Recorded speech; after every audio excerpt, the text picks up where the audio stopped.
할렐루야. 오늘 이 아침 우리에게 주시는 말씀은 잠언서 2장 16절부터 22절까지의 말씀입니다. 오늘 이 말씀을 근거로 해서 전할 말씀은 젊은 날에 하나님 앞에 바로 서라, 이런 제목으로 함께 은혜를 나누려고 합니다. 먼저 16절부터 20절까지 말씀을 함께 소리내어서 읽겠습니다. 지혜가 또 너를 음녀에게서 말로 호리는 이방 계집에게서 구원하리니 그는 젊은 시절의 짝을 버리며 그의 하나님의 언약을 잊어버린 자라. 그의 집은 사망으로 그의 길은 스올로 기울어졌나니 누구든지 그에게로 가는 자는 돌아오지 못하며 또 생명길을 얻지 못하느니라.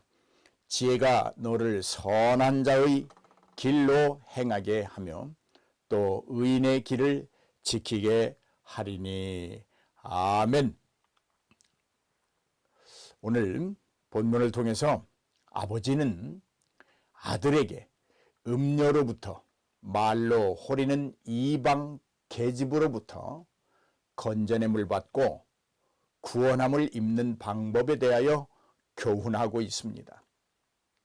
하나님의 말씀은 우리를 음녀로부터 이방 계집에게서 지켜주시고 구원하여 주신다라고 말씀하고 있습니다. 사랑하는 여러분, 그리스도인의 성결은 여기로부터 시작되는 것입니다. 우리가 영적으로 순결하기를 원한다면 먼저 육적인 순결과 육적인 흠 없음을 견고하게 지켜내야 하는 것입니다. 음녀와 함께하는 행위와 이방 계집에게 빠져있는 삶은 육신의 죄로 그치는 것이 아니라 그 사람의 영혼 깊은 곳에 죄의 꽈리를 틀게 하는 것입니다.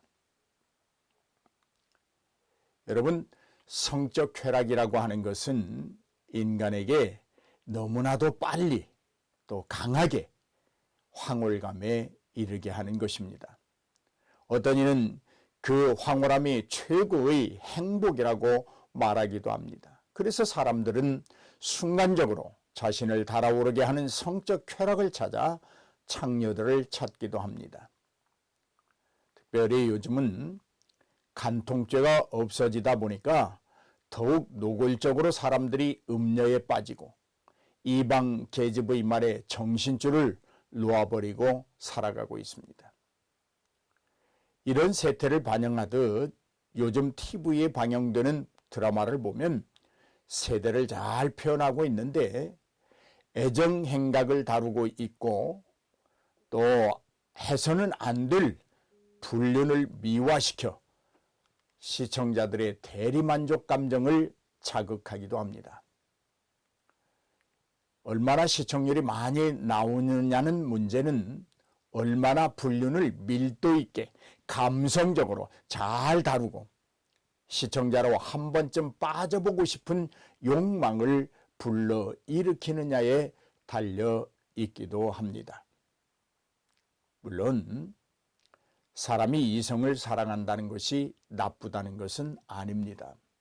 이성을 사랑하는 마음은 하나님이 주신 마음이기 때문입니다. 여러분, 에덴 동산에서 아담이 하나님이 주신 여인을 보고 감탄사를 연발하던 모습을 우리는 뚜렷이 보았습니다. 이는 하나님의 마음입니다. 하나님이 주신 이성에 대한 존경과 사랑이 일치된 숨김이나 꾸밈이 없는 있는 그대로의 고백이었다라는 말입니다. 그래서 우리는 아담의 고백을 비난하지 않습니다. 동경합니다. 나도 저런 고백을 해봐야지라는 자극도 일으킵니다. 순수하게 여기고 아름답게 여깁니다. 여러분, 왜 그럴까요? 그 사랑이 아담의 고백이 하나님 안에서 이루어지고 있기 때문입니다. 형식이 아닙니다. 어떤 거짓에 가려진 어설픔도 아닙니다. 있는 그대로를 받아들이고 아름답게 보며 자신을 위하여 자신이 사랑해야 할 대상으로 사랑할 수밖에 없는 하나님의 선물임을 알고 가슴 깊은 곳에서 이루어지는 고백이기 때문입니다. 거짓이 없는 것으로 자신의 진심을 토해내는 마음의 심리적 사실을 나타내는 미학의 작업이었기 때문인 것입니다. 그런데 여러분, 많은 사람의 경건이, 많은 사람의 위대함과 존경이 하루아침에 땅바닥으로 추락하는 원인 중 하나가 무분별한 이성관계에서 일어나고 있다는 것을 우리는 잘 알고 있습니다. 특별히 젊은 날에는 이성의 매력에 빠져 자신을 잃기가 아주 쉽습니다. 하지만 젊은 날에 먼저 힘써야 할 일이 있음에 주목해야 합니다. 그것은 하나님 앞에 바른 사람이 되는 것입니다. 젊은이들은 해야 할 일이 많습니다. 살아내야 할 날들도 많습니다. 그런데 여러분, 해야 할 일, 살아내야 할 날들이 이성을 사랑하는 것으로만은 온전해지지 않습니다. 상대가 우리의 영혼을 영원으로 보장하지 못합니다. 할 일이 많다고 자각하는 사람들, 살아갈 날들이 많다고 인식하는 사람들이라면 젊은 날에 반드시 하나님을 만나야 합니다. 왜냐하면 하나님이 없는 젊음이란, 특별히 하나님이 없는 젊은 날의 즐거움이란 매우 위험하기 때문입니다. 무엇보다도 소중한 사람으로서 자기 정체성, 즉 자기 가치를 상실하게 만들기 때문입니다. 물론 다 그런 것은 아닙니다. 그렇지 않은 예도 있습니다. 하지만 대다수의 경우 자기 존재가 아닌 허수아비를 놓고 거기에 자기 가치를 부여하고 사랑하고 있기 때문에 그렇다는 것입니다. 하나님 없이 어떤 일에 도전한다고 하는 것, 여러분, 성공하기보다는 실패의 확률이 매우 높습니다. 그런데 요즘 젊은이들은 이런 사실조차도 인정하려 하지 않는 남모르는 고집을 부리고 있습니다. 여기에 대하여 아버지는 분명하게 큰 소리로 외칩니다. 그리고 이렇게 말합니다. 지혜가 또 너를 음녀에게서, 말로 호리는 이방 계집에게서 구원하리니 라고 외치고 있습니다. 젊은 날을 사는 우리에게 여러분, 이 교훈보다 더 깊은 교훈은 없다는 생각이 듭니다. 여기 음녀와 이방 계집은 간음하는 여성을 말합니다. 특별히 이방 계집이란 형용사로 변덕스럽다 또는 불완전한 여자다, 그런 의미를 가지고 있습니다. 콥텍이라고 하는 신학자는 잠언에서 음녀와 이방 계집이라고 하는 단어가 1장에서 9장까지 4번 등장한다라고 기술하고 있습니다. 음녀는 어리석은 자를 말합니다. 그 뜻은 이상한 여자, 낯선 여자라는 말입니다. 여러분, 정상적인 여자는 단정하고 순결을 지키며 남편과 자기 자녀들에 대한 의무를 다하지만, 이상한 여자는 단정치 않고 다른 이에게 마음과 눈길을 두고 가정에 대한 자기의 의무를 다하지 않는다, 그런 의미입니다. 정상적인 여자, 간음하지 않는 여자는 결혼의 전제가 되는 부부간의 믿음과 서로를 향한 신뢰를 저버리지 않습니다. 많은 사람 앞에서 공포하고 하나님 앞에서 서약했던 결혼 서약에 대하여 경건하게 임무를 다합니다. 그런데 반대로 이상한 여자는 젊은 날의 짝을 버립니다. 하나님의 언약을 잊어버리고 더 나아가 모른 척 해버립니다. 17절 말씀에 이렇게 기록하고 있습니다. 그는 젊은 시절의 짝을 버린다. 그리고 그는 하나님의 언약을 잊어버린 자다. 그렇게 말하고 있습니다. 이 사람이 누구입니까? 이상한 여자, 이방 계집, 음녀, 이렇게 표현하고 있습니다.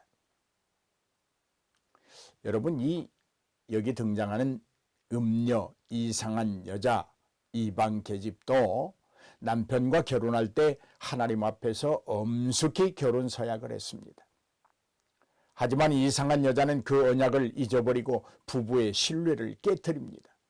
한때는 극히 정상적인 연인이었던 그가 하나님을 잊어버리는 순간, 하나님을 멀리하는 순간 믿음이 서서히 아주 서서히 강물에 떠내려가는 부유물처럼 하나님에게서 멀어질 때 패역한 믿음으로 인해 이상한 여자가 되어 버렸다는 것입니다.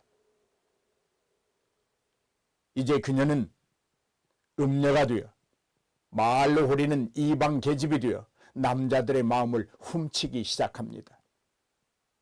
그녀의 입에서 나오는 말은 꿀과 같이 달콤합니다. 비정상적인, 정상이 되지 못한 남자들이 넘어가기 아주 좋습니다. 음녀가 토해내는 말로 호리는 이방 계집이 쏟아내는 말은 멀리에서도 맡을 수 있는 향기가 되어 있습니다. 여기에 비정상적인 남자들이 빠져듭니다.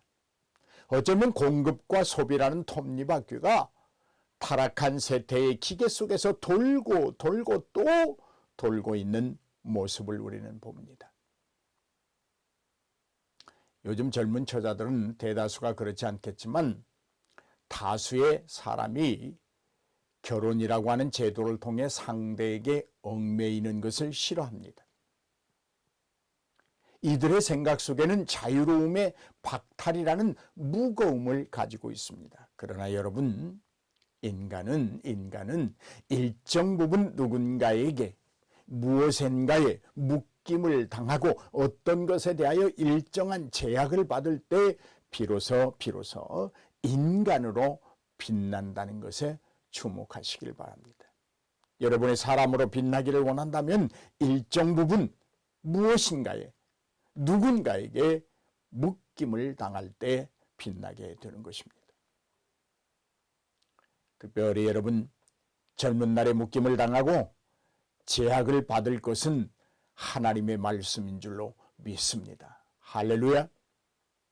자원하여 묶여야 합니다. 말씀으로 자신을 적극적으로 제약해 나가야 합니다.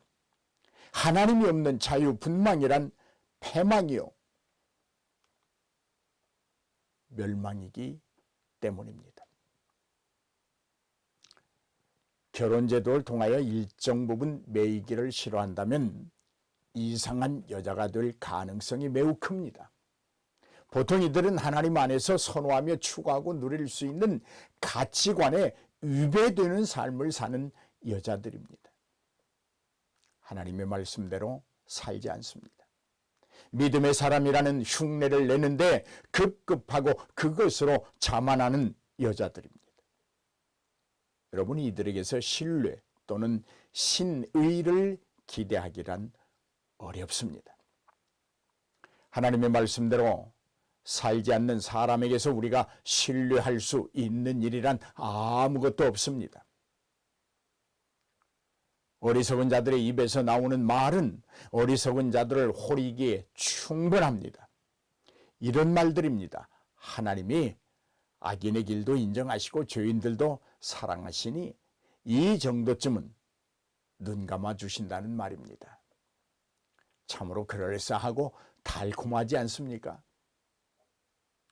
인간의 생각으로, 인간의 마음으로 마음껏 내 멋대로 살았는데도 하나님이 용서하신다면 얼마나 좋겠습니까?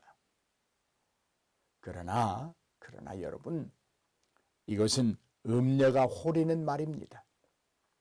어리석은 이방 계집이 쏟아내는 독소의 불과한 말입니다. 하나님은 분명하고 뚜렷하게 그리고 엄중히 말씀하고 계십니다. 고린도전서 6장 9절로 10절에 보면 이렇습니다. 불의한 자가 하나님의 나라를 유업으로 받지 못할 줄을 알지 못하느냐. 미혹을 받지 말라. 미혹을 받지 말라. 음행하는 자나 우상 숭배하는 자나 간음하는 자나 탐색하는 자나 남색하는 자나 도덕이나 탐욕을 부리는 자나 술 취하는 자나 모욕하는 자나 속여 빼앗는 자들은 하나님의 나라를 유업으로 받지 못하리라. 그러므로 너희는 저들의 미혹을 받지 말아라. 그런 말씀입니다. 하나님이 거듭해서 말씀하십니다. 고린도전서 6장 18절에 음행을 피하라. 사람이 범하는 죄마다 몸 밖에 있거니와 음행하는 자는 자기 몸에 죄를 범하느니라 라고 말씀하고 있습니다. 말씀을 종합해 보면 음녀로 살지 말고 어리석은 삶을 살지 말고 믿음이 패역한 자로 살지 말라는 엄중한 명령입니다. 왜냐하면 마지막 때에 하나님의 유업을 받지 못하기 때문입니다. 반대로 정직한 자의 삶을 살라고 말씀하십니다.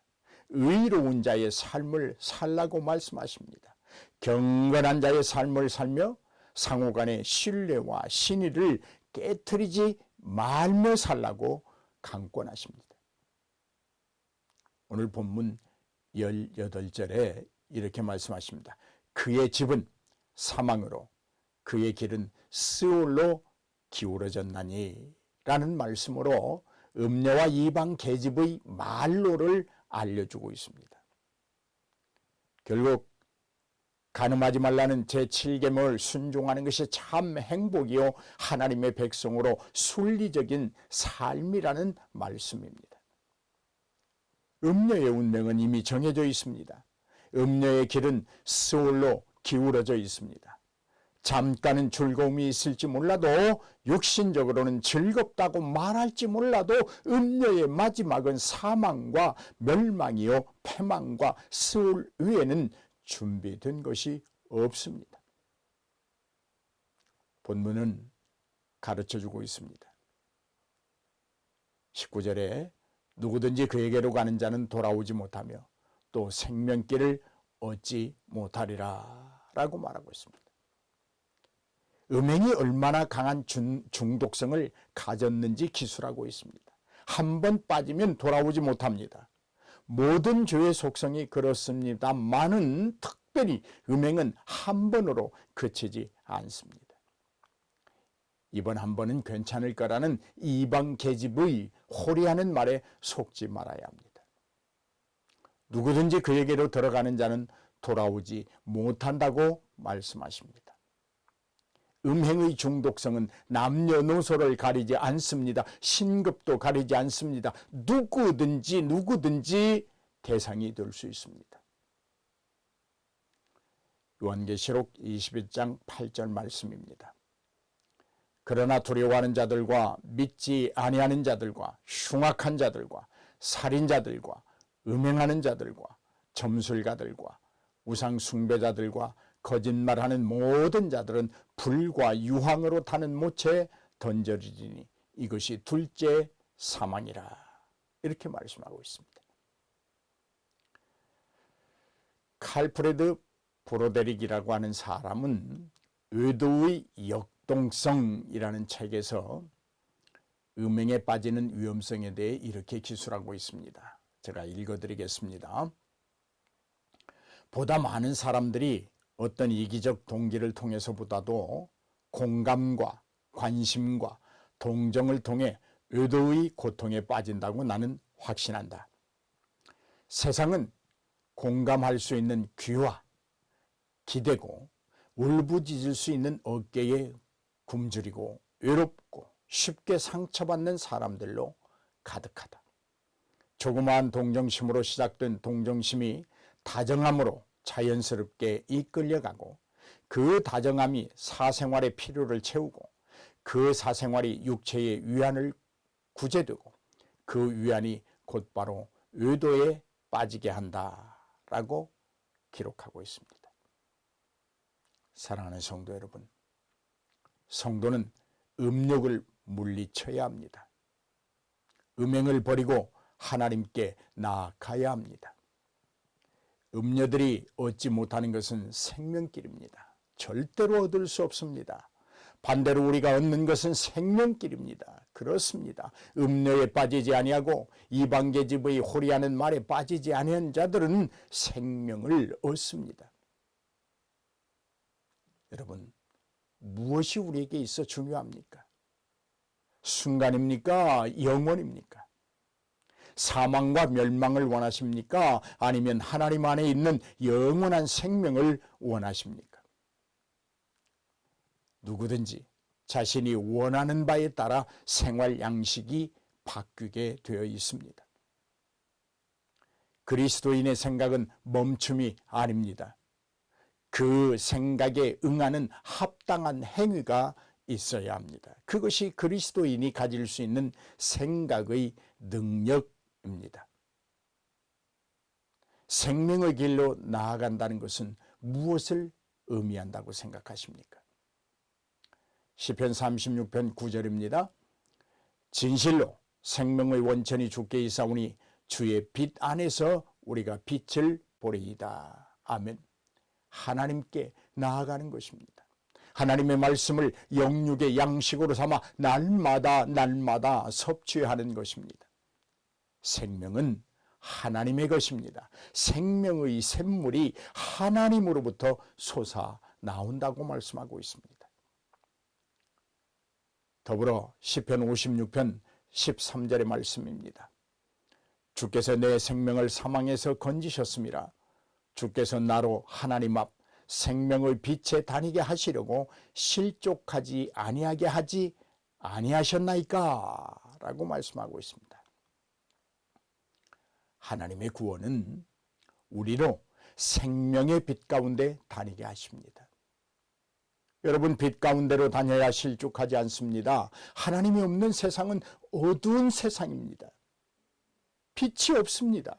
하나님이 없는 세상에서 빛을 찾는다고 하는 것은 불가능합니다. 신라 같은 빌도 없습니다. 오직 하나님에게만, 하나님 안에만 밝은 빛이 있습니다. 생명의 빛이 있습니다. 잠언서 3장 18절 말씀에 지혜는 그 얻은 자에게 생명나무라. 지혜를 가진 자는 복되도다. 그렇게 말씀하고 있습니다. 하나님의 온전한 지혜는 생명입니다. 하나님의 완전하신 지혜는 삶의 방법입니다. 능력입니다. 하나님의 지혜를 얻는 것은 육체의 건강이 된다고 교훈하고 있습니다. 잠언서 4장 22절입니다. 그것은 얻는 자에게 생명이 되며 그의 온 육체의 건강이 됨이니라 라고 말씀해 주고 있습니다. 우리가 하나님의 말씀을 붙들었을 때 음녀가 끄는 힘이나 이방 계집의 호리는 말에 넘어가지 않을 수 있습니다. 할렐루야. 하나님의 말씀은 나에게서 죄가 끄는 힘을 나를 끌어가는 그 죄의 힘을 약화시키는 것이 하나님의 말씀입니다. 아니, 약화시키는 것뿐만이 아닙니다. 완전히 죄에 끄는 힘을 물리쳐 주십니다. 하나님의 말씀은 죄가 주는 일순간의 행복보다도 더 재미있습니다. 그렇습니다. 하나님의 지혜를 붙드는 자는 끝까지 안전합니다. 편안한, 진실한 길을 걸어갑니다. 의인의 길을 걷습니다. 선한 자의 길은 남에게 악을 행하지 않고 선을 베풀며 유익을 줍니다. 지혜는 선한 길을 알게 하는 것에서 그치지 않고 선한 길을 걷게 합니다. 이제 21절, 22절 말씀을 함께 소리내어 합독하십니다.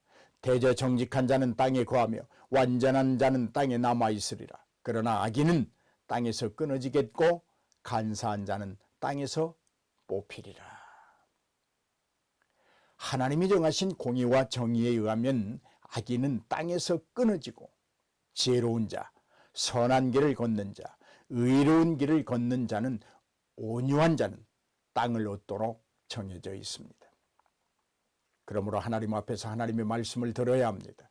하나님의 말씀을 들을 때 정직해집니다. 심령의 변화가 일어납니다. 온전한 삶을 살아갈 수 있습니다. 그러므로 의롭고 정직한 자가 땅에 거하는 것이 당연한 것처럼 악인이 땅에서 끊어지는 것 또한 당연합니다. 완전한 자는 흠이 없고 책망할 것이 없는 자를 말합니다. 하나님 앞에서 완전한 자, 정직한 자, 흠이 없는 자, 책망받을 것이 없는 자로 살고 싶은 거룩한 욕망이 가득하길 간절히 우리는 구해야 합니다. 정직하고 완전한 자들은 땅에 거하고 땅에 남아있을 것입니다. 의인들은 땅을 기업으로 얻을 것입니다. 그러나 악인들은 땅에서 끊어질 것입니다. 땅은 하나님께서 지으신 곳이며 땅의 주인은 하나님이시기 때문입니다. 우리는 이제 말씀의 귀를 기울이고 간절히 지혜를 사모해야 합니다. 하나님이 그렇게 말씀하십니다. 우리는 하나님을 알아야 합니다. 하나님을 경외해야 합니다. 하나님께서 주시는 지혜를 풍성하게 얻어야 합니다. 이를 위하여 성경을 읽고 말씀을 듣고 묵상해야 합니다. 우리가 의롭고 정직하게 살면 더욱 지혜로운 자가 되며 더욱 의와 선을 깨닫고 선한 자가 될 것입니다. 7절 말씀입니다. 그는 정직한 자를 위하여 완전한 지혜를 예비하시며 행실이 온전한 자에게 방패가 되신다라고 말씀하고 있습니다. 하나님 앞에서 온전하게 되는 길은, 하나님 앞에서 온전하게 되는 유일한 방법은 기도, 찬송, 방언, 예언, 신유 등도 모든 은사도 말씀이 우선되어야 합니다. 우리에게는 하나님의 말씀이 있습니다. 지혜가 우리에게 주는 유익에 주목하십시오. 하나님의 지혜는 악한 자들의 길로부터 우리를 지켜주며 건져주며 또 음란으로부터 우리를 건져줍니다. 성도는 음란한 시대의 풍조에 물들지 말아야 하고 거룩하고 단정한 삶을 살아야 합니다. 지혜는 우리로 정직하고 선한 길, 의롭고 완전한 길을 걷게 하며 또 우리로 땅에 영원히 거하게 할 것입니다. 즉 천국을 영원한 기업으로 받는 자가 되게 하는 것이 하나님의 지혜요 말씀입니다. 그러므로 여러분, 젊은 날에 하나님을 만나십시오. 젊은 날에 하나님의 지혜로 무장하십시오. 젊은 날에 하나님의 은총을 사모하십시오. 오늘 우리 모두가 하나님 안에서 하나님의 은혜를 사모하고 하나님과 동행하고 하나님의 사람으로 빛의 삶을 삶으로 음료로부터 이방계집으로부터 세상의 악한 풍조로부터 온전히 건져냄을 받고 보함을 입고 승리하는 저와 여러분이 되기를 주의 이름으로 축복합니다. 할렐루야.